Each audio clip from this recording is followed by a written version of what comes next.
Today we will be taking a look at the second car we can get during the Autumn Festival playlist in the Welcome to Japan Festival playlist, and that is the 1991 Honda CRX SiR. Now, is this car worth your time unlocking? Well, why don't we take it out and drive it on a stock build, and then take a look at some upgrades, and then a final build, and that is yet to be decided what it will be, and see if it is worth our time on the festival playlist, or if we should maybe just have left it there for others to unlock.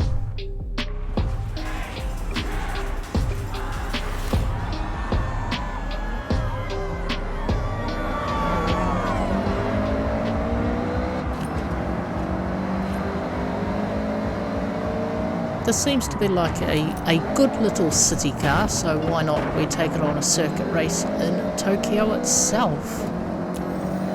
Now, this car, I do remember it well from Horizon 4. Now, that thing it seemed to be a beast during cross countries.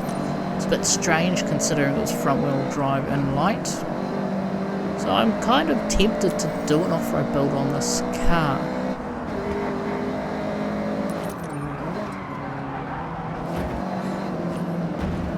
It's a bit strange to see that nobody's brought an off-roader for this. Unless you count that Nissan Safari there.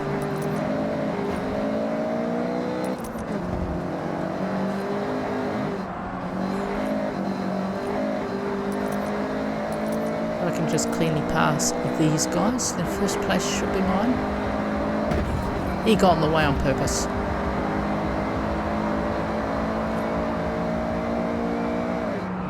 I don't really suffer from that impact though.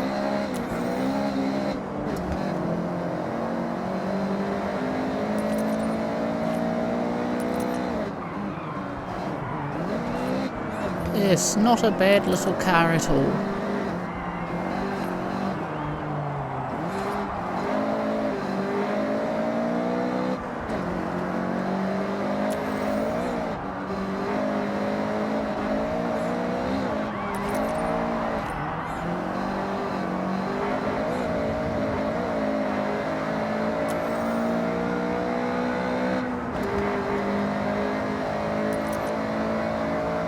At this point, for a stock, non-upgraded build, it is definitely feels like it is worth our time unlocking this car.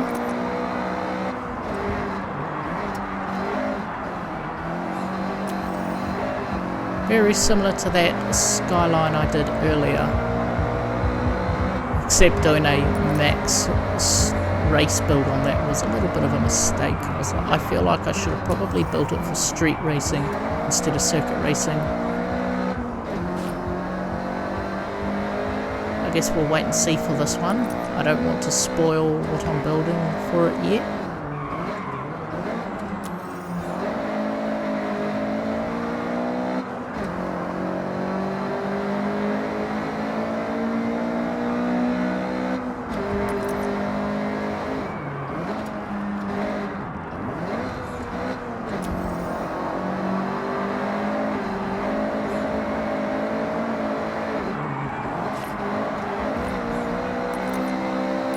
Take that one nice and clean.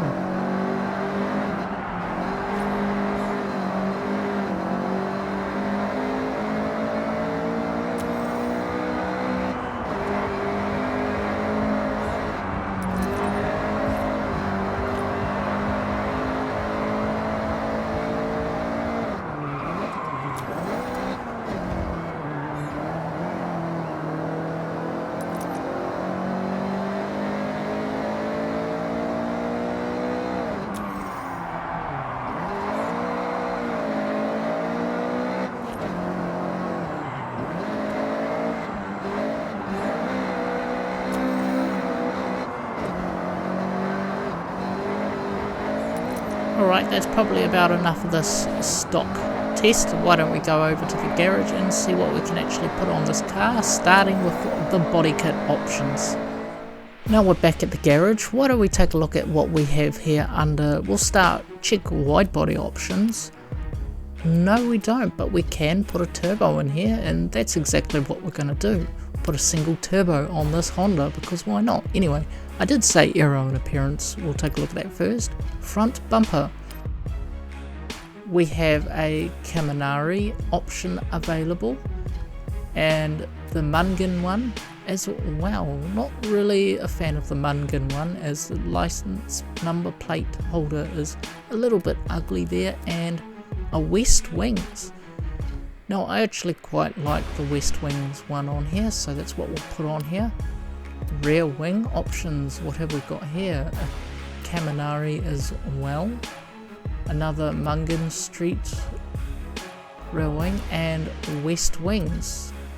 I think at this point we'll just do a West Wings body kit entirely on this. And under rear bumper we have a Kaminari as well. Mungan is another option, and West Wings. So we'll put the West Wings one on. Next we're going to go over to side skirts. Now I believe this option was actually missing in Horizon 5. It was there in 4, and then 5 you couldn't put them on for some reason, one way or the other, and we have the Kaminari one here as well, a Mungan Street side skirt and a West Wings. So we've got a complete set of Kaminari, Mungan and West Wings available. I have decided, I know I did this a max build on the Skyline, but I've ultimately decided I'm going to do the same on this Honda as well. So everything we want to here we want to put everything under race, since race upgrades are the highest you can get.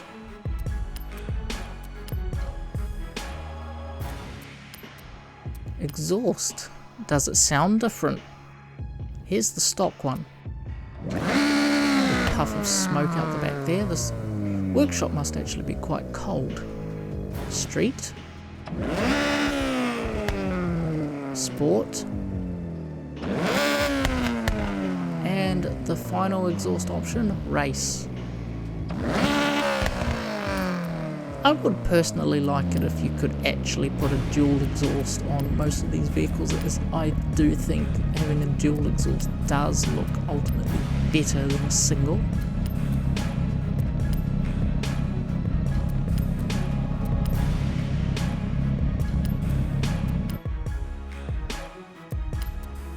Now we've gone and put all the engine upgrades despite the input lag, which hopefully gets fixed in the next update. We'll move on to brakes and handling.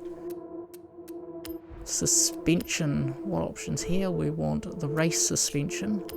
Last time when I get to the tyres I put the Horizon semi-slicks, but I do think I probably should have put full slicks, as it would have helped with handling. So that's what we're going to do when we get over to wheels. Now we'll put a 6-speed race transmission in this, just for simplicity's sake. Race driveline, and the diff we want as well. Always upgrade your diff, it does help even though it seems to do nothing. Tyres, what do we want here? I did say race slick tyre compound. I just have to hope that the racetrack we're going to do is not raining. Slicks perform badly in the rain. Now we want rim style. We'll go specialized, something that kind of stands out, but American racing, no, what we'll do is keep it a Japanese brand because the car is Japanese. So we will go and put on, what option should we here? That's not too bad. We'll go with Wapnosis.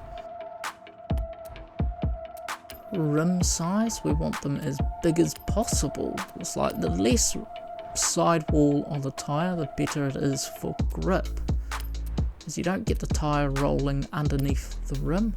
We want to increase the track width as maximum as wide as possible.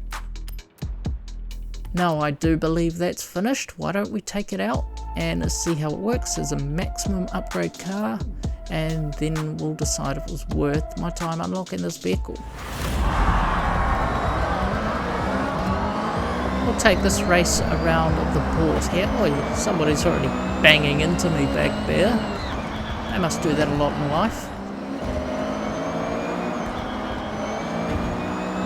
Driving it over here, it definitely did drive a lot better on slick tyres than the semi-slick, so I think in future when I do a max upgrade builds like these, is this a race or bumper cars? Really guys, make up your mind. I will be using the race slicks, maybe not winter. I think that's probably the only time I'm going to use snow tyres, if it's like Horizon 4.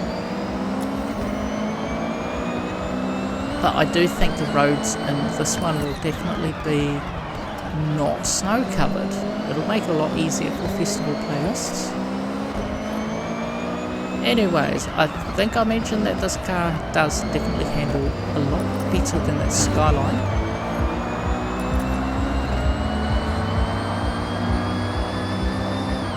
At this point, if it was my recommendation, definitely do a circuit build for this.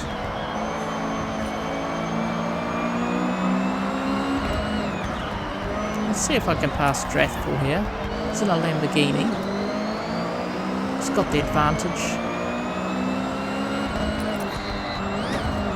But I'm just naturally a better driver than a driver tyre anyways. Especially off-road. This isn't off-road, is it?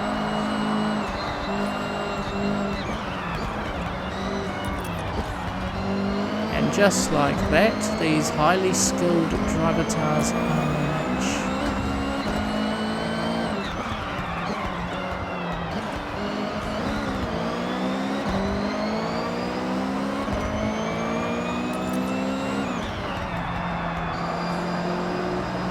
And with that brings us to the end of the look at this Honda that they added in Horizon 6 in the second week, even though technically they're in the game from launch. But is it worth spending your time unlocking this final car for the week of autumn?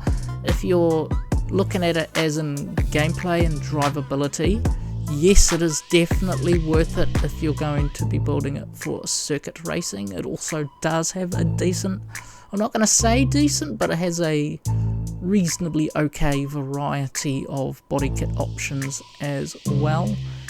And if you enjoyed the video, feel free to leave a like, and I will see you in the next one if everything goes according to plan, and that will be the Mazda Furai.